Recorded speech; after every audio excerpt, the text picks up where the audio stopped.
ভারতের ৩৩ পণ্যের আমদানি বন্ধ করল বাংলাদেশ। ভারত পাকিস্তান সংঘাত, ডক্টর ইউনূসের অবস্থান কোন দিকে?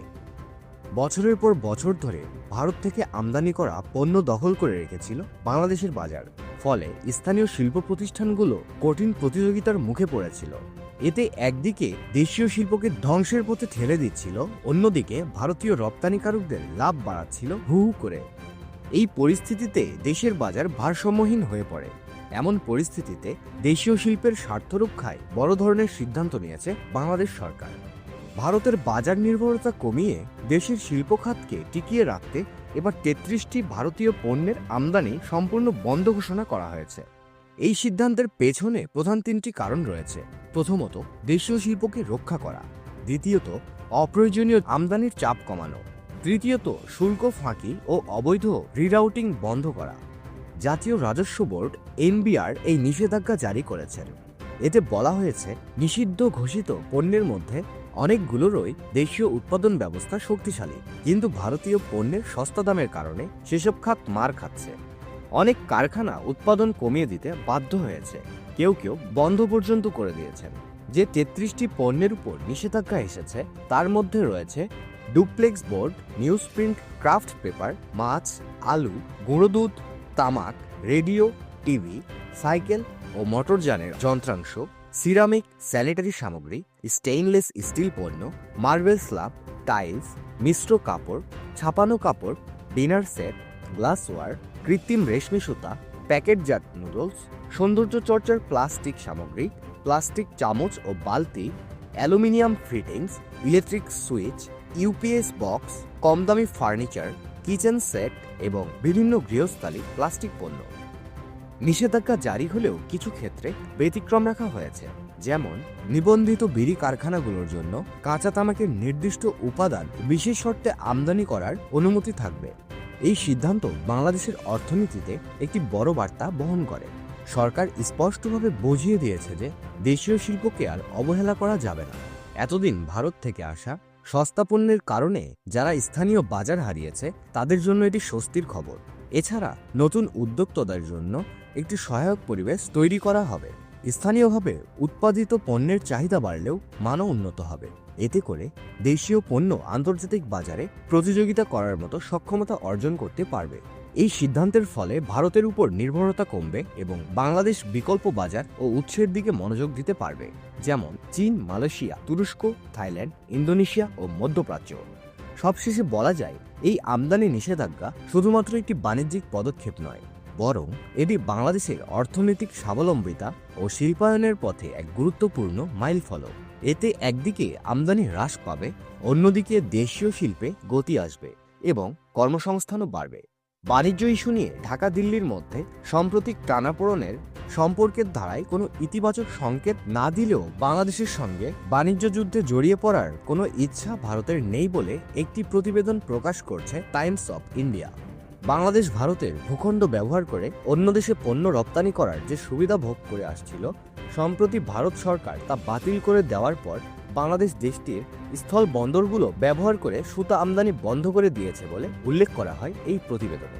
তবে প্রতিবেদনটিতে ভারতের পক্ষে সাফাই গিয়ে বলা হয়, তারা নিজেদের স্থল ও বিমানবন্দরগুলোতে পণ্যজট এড়াতে 2020 সালে বাংলাদেশকে দেওয়া ট্রান্সশিপমেন্ট সুবিধা প্রত্যাহার করে নিয়েছে। ভারত জানিয়েছে, দেশটির ভূখণ্ড ব্যবহার করে নেপাল ও ভুটানে বাংলাদেশের পণ্য রপ্তানি বাধাগ্রস্ত হবে না। টাইমস অফ ইন্ডিয়ার প্রতিবেদনে বলা হয়, ঢাকার ভারত বিরোধী বক্তব্য ও তৎপরতার কারণে বাণিজ্যিক শত্রুতার যে পরিস্থিতি তৈরি হয়েছে তা যেন আর খারাপ না হয়, সে লক্ষ্যকে সামনে রেখে বাংলাদেশের অন্তর্বর্তী সরকারের প্রধান উপদেষ্টা অধ্যাপক ডক্টর মোহাম্মদ ইউনূসকে কথার লড়াই এড়ানোর আহ্বান জানিয়েছেন ভারতের প্রধানমন্ত্রী নরেন্দ্র মোদী। সম্প্রতি ব্যাংককে দুই দেশের নেতার বৈঠকে মোদী এই আহ্বান জানান। ভারতের পক্ষ থেকে বলা হয়, ট্রান্সশিপমেন্ট সুবিধা প্রত্যাহারের আগে বাংলাদেশের অন্তর্বর্তী সরকার দুদেশের বাণিজ্য সম্পর্কের জন্য হুমকি হয়ে দেখা দিতে পারে এমন সিদ্ধান্ত নেয়। মার্চ মাসে বাংলাদেশের ভারতের সঙ্গে চালু থাকা 3টি স্থলবন্দর বন্ধ করে দেয়, পাশাপাশি দেশটি থেকে সুতা আমদানিও বন্ধ করে দেয়।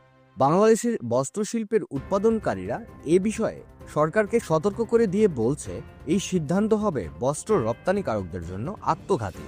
প্রতিবেদনে আরও বলা হয়, ভারতের সঙ্গে বাণিজ্য বিধিনিষেধ আরোপের পাশাপাশি বাংলাদেশ পাকিস্তানের সঙ্গে সরাসরি বাণিজ্য শুরু করেছে। এর আওতায় পাকিস্তানের ট্রেডিং কর্পোরেশনের মাধ্যমে 50,000 টন চাল ক্রয় করে অন্তর্বর্তীকালীন সরকার। এছাড়া বাংলাদেশের রপ্তানি বাড়াতে বিশেষ উদ্যোগ নেয় পাকিস্তান। সম্পর্ককে নতুন মাত্রা দিতে বাংলাদেশ সফর করেছেন পাকিস্তানের পররাষ্ট্র সচিব আমনা বেলুচ। তাছাড়াও আগামী সপ্তাহে পাকিস্তানের পররাষ্ট্রমন্ত্রী ইসহাক দার বাংলাদেশ সফরে আসছেন। এদিকে একটি শান্ত বিকেল। নয়াদিল্লির রাষ্ট্রপতি ভবনে জাতীয় নিরাপত্তা উপদেষ্টার সঙ্গে হেঁটে চলছেন প্রধানমন্ত্রী নরেন্দ্র মোদী। অন্যদিকে ইসলামাবাদে সূর্যাস্তের দিকে তাকিয়ে চিন্তামগ্ন শাহবাজ শরীফ। দুই শহর, দুটি দিগন্ত, কিন্তু সংকট এক। পহেলগাঁও হামলার পর ভারতীয় পাকিস্তান যুদ্ধ কি অনিবার্য? ঠিক এই উত্তপ্ত মঞ্চে আবির্ভাব ঢাকার প্রফেসর ইউনুসের, যিনি হয়ে উঠেছেন দক্ষিণ এশিয়ার ভূকৌশলগত মানচিত্রে সবচেয়ে গুরুত্বপূর্ণ চরিত্র। তার কাঁধে এখন ভবিষ্যতের ভার। ভারত না পাকিস্তান? কোন দিকে ঢাকা? ভারতের চাপ, পাকিস্তানের আহ্বান, আর ঢাকায় নবনির্বাচিত মেড ইন ঢাকা নীতি। শেখ হাসিনার পতনের পর অনেকেই ভেবেছিল ঢাকা ফের দিল্লির ছায়ায় ফিরবে, কিন্তু বাস্তবে যা ঘটেছে তা যেন বিস্ময়ের ঘূর্ণি। নতুন সরকার মেড ইন ঢাকা ব্র্যান্ডিং চালু করে শুরু করেছে এক ব্যতিক্রমধর্মী বিদেশি নীতি।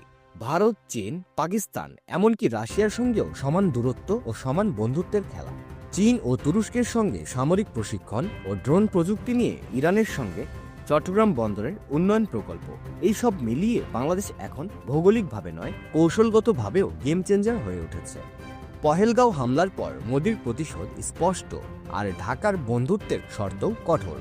কাশ্মীরের পহেলগাঁওয়ে জঙ্গি হামলায় নিহত 26 ভারতীয় নাগরিক। ভারত সরাসরি পাকিস্তানকে দায়ী করে বলছে, এই রক্তপাতের উত্তর দিতে হবে।